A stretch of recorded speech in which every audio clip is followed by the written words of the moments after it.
Boris Johnson stepping down as a Prime Minister of the United Kingdom. And there have been many questions as to why. We break that down in our next report on all the scandals that led to his downfall. Mr. Speaker, I want to apologise. When did things start to unravel for Boris Johnson?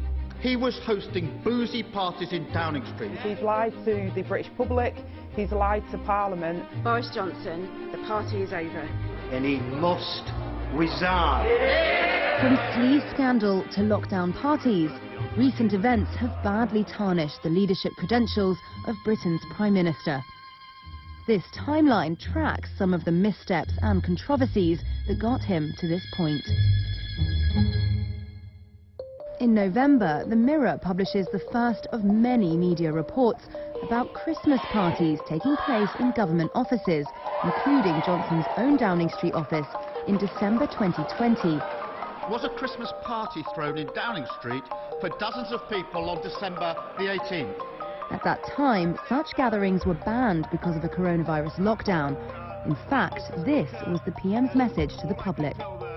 Given the early evidence we have on this new variant of the virus, the potential risk it poses, it is with a very heavy heart, I must tell you, we cannot continue with Christmas as planned. In December, Johnson told journalists that no lockdown restrictions were broken. Hours later, a leaked video emerged showing his staff laughing and joking over how to explain a gathering in Downing Street. The next day, Johnson apologised and his then press secretary resigned. The British people have made immense sacrifices in the ongoing battle against COVID-19.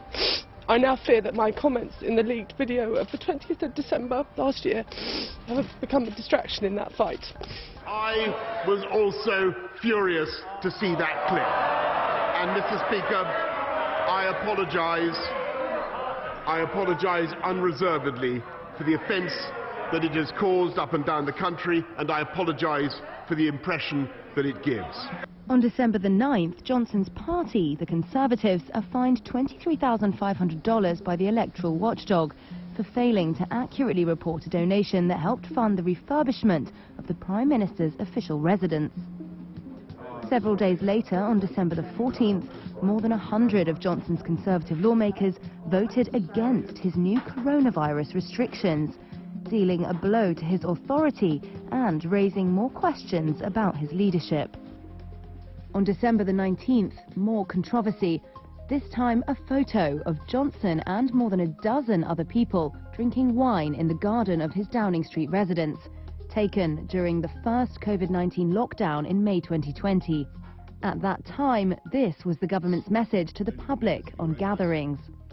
You must obey the rules on social distancing, and to enforce those rules, we will increase the fines for the small minority who break them.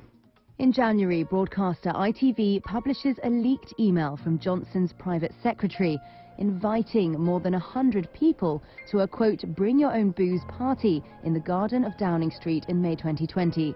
ITV says Johnson and his partner Carrie were among the 40 or so people who attended.